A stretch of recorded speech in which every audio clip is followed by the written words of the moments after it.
जूते मारने चाहिए उसको। देवेंद्र फडणवीस ने, अगर वो सच्चे शिव भक्त है तो एक केसरकर को मंत्रालय के सामने जूते मारो। आज मारवाडमध्ये महाविकास आघाडी सगळी नेते आदित्य ठाकरे असतील आंदोलन करतायत, ही घटना झाली त्याचा निषेध व्यक्त करतायत। पुन्हा एकदा निषेधाची वेळ महाविकास आघाडीवर, पुन्हा एकदा म्हणजे बदलापूरच्या घटनेवर पुन्हा बदलापूरची घटना ताजी असतानाच मालवणमधल्या सिंधुदुर्ग किल्ल्यावरील छत्रपती शिवाजी महाराजांच्या पुतळ्यांना अशा प्रकारे कोसळणं हा महाराष्ट्रावर झालेला आघात आहे। आणि फक्त निषेध करून या विषयाची फाईल बंद करता येणार नाही। कारण छत्रपती शिवाजी महाराजांच्या पुतळ्याच्या बांधकामामध्ये कोट्यावधी रुपयाचा भ्रष्टाचार झालेला आहे, हे आता उघड झालं आहे। प्रख्यात शिल्पकार रामपुरे यांनी आज एक माहिती दिली आहे। हाँ, पानी में तो बहुत से पुतळे, पाण्यामध्ये असंख्य पुतळे आहेत। हाँ, शिखरावर आहेत, पहाडावर आहेत, प्रतापगडावर आहेत ना। 120-400 किलोमीटर वेगाने वारे वाहतात प्रतापगडावर। ते पुतळे जागच्या जागी आहेत। 70-75 वर्षापासून पंडित नेहरूंनी स्थापना केलेले, छत्रपती शाहू महाराजांनी स्थापना केलेले। पण एक 7 महिन्यामध्ये एक पुतळा सिंधुदुर्ग किल्ल्यावर पडतो। तुम्ही पाहिलं असेल की वाऱ्याने पुतळा पडला, पण त्याच वाऱ्यानं त्या किल्ल्यावर आणि किल्ल्याच्या बाजूला नारळी पोफळीची झाडं दिसत आहेत तुम्हाला, ती कुठे पडल्याचं दिसत नाहीये। झाडं पडली त्या दिवशी, लोकांची घरं पत्रे उडाले, असं काही झालेलं नाहीये। जेव्हा वादळ येतं तेव्हा लोकांची घरं उद्ध्वस्त होतात, झाडं पडतात, वृक्ष पडतात, बोटी बुडतात समुद्रातल्या। तसं काही झालं ते दिसत नाही, फक्त पुतळा पडला याचा अर्थ पुतळा पोकळ, भ्रष्टाचारानं पोखरलेला चौथरा, कोट्यावधी रुपये खाल्लेले आहेत। आणि आता ज्या बातम्या समोर येत आहेत, हे ठाणे कनेक्शन आहे आणि मुख्यमंत्र्यांच्या पुत्राचं कनेक्शन आहे, मी सांगत नाही, या बातम्या समोर येत आहेत। त्याच्यावरती खरं म्हणजे विद्यमान न्यायमूर्तींच्या नेतृत्वाखाली एक SIT स्थापन केली पाहिजे, याची चौकशी करण्यासाठी। कोट्यावधी रुपये, शेकडो कोटी रुपयाचा व्यवहार झाला या पुतळ्याच्या मागे। छत्रपती शिवाजी महाराजांच्या नावानं जे सरकार भ्रष्टाचार करतं आणि पैसे खात आहे, आणि त्या पैशातून तुम्ही परत महाराष्ट्राच्या निवडणुका लढणार आहात, हेच पैसे, याचा काय फक्त निषेध करायचा, थंड बसायचं शंढासारखं। आज मालवणमध्ये मोर्चा निघतो आहे, स्वतः आदित्य ठाकरे त्या मोर्चाला उपस्थित राहत आहेत। काँग्रेस, राष्ट्रवादी काँग्रेसचे सुद्धा नेते त्या मोर्चाला उपस्थित राहतील। पण हे आंदोलन संपणार नाही। मी स्वतः परवा चाललो आहे, बरं का। मी स्वतः 30 तारखेला मी स्वतः मालवणला जाते, तेव्हाही आम्ही काही तिथे आंदोलनं आणि काही संघर्षाच्या गोष्टी आहेत त्या संदर्भात त्या करूच। राज्यभरातून तिथे लोक येत आहेत आता, कारण लोकांच्या मनाला, महाराष्ट्राच्या मनाला ही झालेली सगळ्यात मोठी जखम आहे।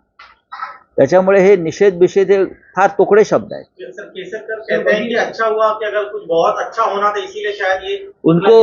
उनको जूते से मारना चाहिए, लोग मारेंगे।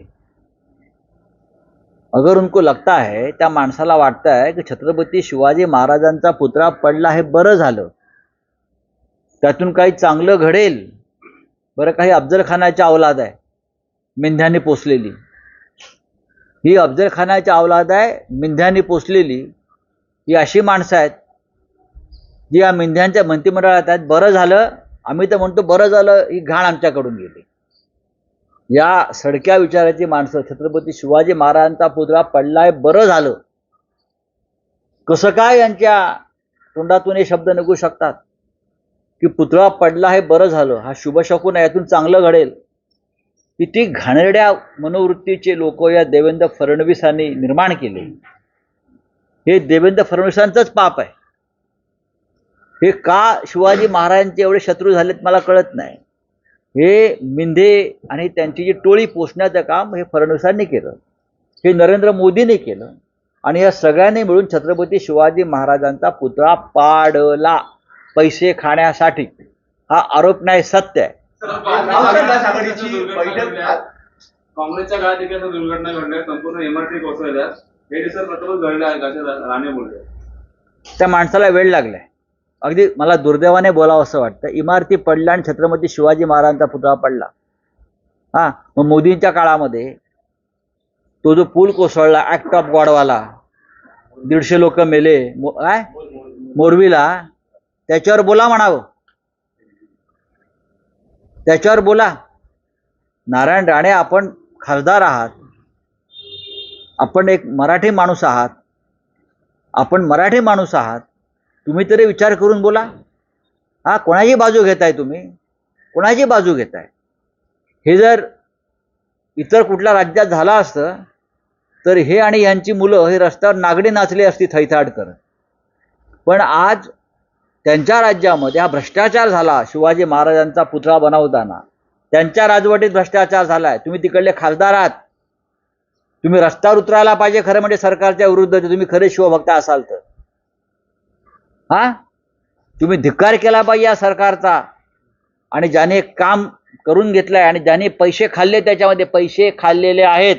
शिवाजी महाराजांच्या पुतळ्यामध्ये कोट्यावधी रुपये खाल्ले आहेत. हे ठाणे कनेक्शन आहे. कॉन्ट्रॅक्टर लापता आहे सर. कॉन्ट्रॅक्टर, शिल्पकार सब लापता है. मुख्यमंत्री के बेटे को पूछो कहाँ है. मुख्यमंत्री के बेटे को पूछो आपटे कहाँ है, उनके सब साथी कहाँ है, पूछो उनको. नेवी ने बनाया था, हमने नहीं बनाया था. और जो घटना हुई, अरे देवेंद्र फडणवीस छत्रपति शिवाजी महाराज के दुश्मन है. हाँ, नेवी ने क्या बनाया था, क्या बनाया था? पीडब्ल्यूडी ने बनाया है, सरकार ने बनाया है. आपकी सरकार जिम्मेदार है फडणवीस जी. आप ज्यादा हमारा मुंह मत खोलने को मजबूर करिए हमें. यह आपका पाप है.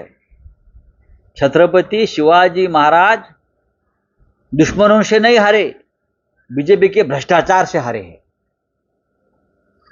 छत्रपती शिवाजी महाराजांचा पराभव त्यांचे शत्रू करू शकले नाहीत. औरंगजेब करू शकला नाही, अफजल खान करू शकला नाही. पण भारतीय जनता पक्षाचा पराभव आणि देवेंद्र फडणवीसांची विकृत मनोवृत्ती ह्याच्यामुळे या महाराष्ट्रामध्ये महाराजांना पराभव पत्करावा लागला. जूते मारो, लोग उनको जूते मारेंगे. ऐसी दिमाग में जिनके गंदगी भरी है कि जो आदमी मंत्री बोलता है महाराष्ट्र का कि पुतला गिर गया अच्छा हो गया, ये अच्छे के लिए हुआ है, ऐसी व्यक्ति देवेंद्र फडणवीस के साथ काम करती है. एकनाथ शिंदे की गैंग, हाँ, जिसको बनाया फडणवीस ने, ये गैंग. और फडणवीस बोलते हैं, फडणवीस उनकी वाहवाह कर रहे हैं. ऐसे लोग मिनिस्ट्री में है, कैबिनेट में है, जो छत्रपति शिवाजी महाराज का इतना स्टैचू गिरने के बाद बोलते अच्छा हुआ. जूते मारने चाहिए उसको देवेंद्र फडणवीस ने. अगर वो सच्चे शिवभक्त है तो एक केसरकर को मंत्रालय के सामने जूते मारो. ये हाईकोर्ट जज, सिटिंग जज के नेतृत्व में एक एसआईटी स्थापन होनी चाहिए. नहीं तो ये लोग क्या करते हैं, अपने लोगों को बिठाते हैं एसआईटी में, अपने लोगों को. ऑफकोर्स हाईकोर्ट में भी उनके लोग बैठे हैं, आरएसएस के बहुत से लोग बैठे हैं. तो मैं तो मांग करूंगा कि हाईकोर्ट जज से इंक्वायरी करो. लेकिन ये सब, अब ये मामला ठंडा होने वाला नहीं. आज मालवण में मोर्चा है. आदित्य ठाकरे जी उस मोर्चा का नेतृत्व करेंगे. शिवसेना ने मोर्चा निकाला है, लेकिन उसमें और भी पार्टी के प्रमुख नेता महाविकास आघाड़ी के शामिल होंगे. मैं भी खुद जा रहा हूं परसों, हम भी वहां जाएंगे, हम भी देखेंगे. लेकिन पूरे महाराष्ट्र में जिस प्रकार के लोगों के मन में एक उद्रेक है, हाँ, तो देखते हुए महाराष्ट्र में क्या होगा मुझे पता नहीं. मुद्दा तो मालवण का भी रहेगा, छत्रपति शिवाजी महाराज का पुतला जिस प्रकार से गिरा है, उसके बाद जो राज्य में स्थिति निर्माण हो गई, ऐसे बहुत से मुद्दे हैं जिसके ऊपर तुरंत चर्चा हमको करनी पड़ेगी। तो माननीय शरद पवार जी, नाना पटोले जी आज मातोश्री में आएंगे, उद्धव जी के साथ चर्चा करेंगे। सब तीनों नेता मिलकर जरूर चर्चा करेंगे और आगे की रणनीति तय करेंगे। कोलकाता घटना के बाद आज पश्चिम बंगाल को बंद का ऐलान बीजेपी ने किया। इस बंद को आप किसी, हालांकि जब बंद का ऐलान किया तो हमें रोका गया, क्योंकि यहाँ मोदी जी की सरकार चलाते हैं, यहाँ मोदी जी सरकार चलाते हैं, यहाँ अमित शाह सरकार चलाते हैं। तो वही घटना है, यहाँ भी उस प्रकार से ही एक कांड हो गया, बलात्कार का, रेप का। हमको रोका गया, लेकिन पश्चिम बंगाल में नहीं रोका है, क्योंकि वहाँ ममता दीदी की सरकार है, बीजेपी विरोधी सरकार है। ये हमारा कानून, ये हमारी न्याय व्यवस्था है। हाँ, डबल स्टैंडर्ड जुडिशरी इस देश में चला रहे हैं मोदी और शाह जी। हाँ, हमको रोका गया ना, हम क्या करने वाले थे? हमारी भावना व्यक्त करने वाले थे जो राज्य में हो रहा है। यहाँ भी वहां भी आरोपी को पकड़ा है ना, ममता दीदी की सरकार ने वहां कानूनन कार्रवाई की है, सब कुछ किया है, फिर भी वहां बीजेपी दर दिन पुलिस के ऊपर हमले कर रही है। हाँ, सरकारी मशीनरी का नुकसान कर रही है, स्कूल कॉलेज बंद कर रही है ना। ये कौन सा न्याय है? ये कौन सा कानून है? मोदी शाह चाहते हैं इसलिए सब हो रहा है ये। लेकिन महाराष्ट्र में अगर हम लोग करते हैं तो हमारे ऊपर कोर्ट कहता है कि अगर आप बंद करेंगे तो आपके ऊपर एक्शन होगा। भाई, फिर कर्नाटक में भी हाई कोर्ट है, अब कलकत्ता में भी हाई कोर्ट है ना, वही कानून है ना, उसको भी हमको अलग कानून, उनको अलग कानून। ये मोदी और शाह का कानून है। जमानत मिली है, सुप्रीम कोर्ट ने हाई कोर्ट को फटकार लगाई है, इस तरह का उन्होंने कमेंट किया था कि ये कविता 6 महीने जेल में रही, पीसीआर साहब की बेटी, बिना वजह। हमको मालूम था कोई केस नहीं है, लेकिन लोकसभा चुनाव से पहले परेशान करने के लिए केसीआर जी को और उनके फैमिली को अरेस्ट किया, संजय सिंह को अरेस्ट किया उस केस में, मनोज सिसोदिया को अरेस्ट किया, और कोई एविडेंस नहीं है। ईडी भारतीय जनता पार्टी की एक्सटेंडेड ब्रांच है। ये लगभग कल तय हो गया है, कल के निर्णय के बाद। महाराष्ट्र में और पूरे देश में ईडी ने ऐसे ऐसे लोगों को पकड़े हैं जो निर्दोष लोग हैं, निर्दोष है। और भारतीय जनता पार्टी, आप करो ना ईडी की इंक्वायरी, ये पुतले में कितना पैसा खाया है शिवाजी महाराज के, मनी लॉन्ड्रिंग वहां भी हो गया है ना, कहाँ गया पैसा? ये लोगों ने, बड़े बड़े लोग मॉरिशस के रूट से मनी लॉन्ड्रिंग करते हैं, अब एक ठाना का रूट आया है, ठाणे के रूट से मनी लॉन्ड्रिंग करते हैं। मैंने सुना है ये लोगों ने 4000 करोड़ जमा किए हैं चुनाव लड़ने के लिए। कहाँ से आया पैसा? 4000 करोड़, मेरा आंकड़ा है, 4000 करोड़ जमा किया है ये मिंदे ग्रुप ने चुनाव लड़ने के लिए। उस 4000 करोड़ में 100 करोड़ छत्रपति शिवाजी महाराज का जो स्टैचू गिरा है ना, उस भ्रष्टाचार के लिए। Thank you sir. Maha Vikas Aghadi बैठक सर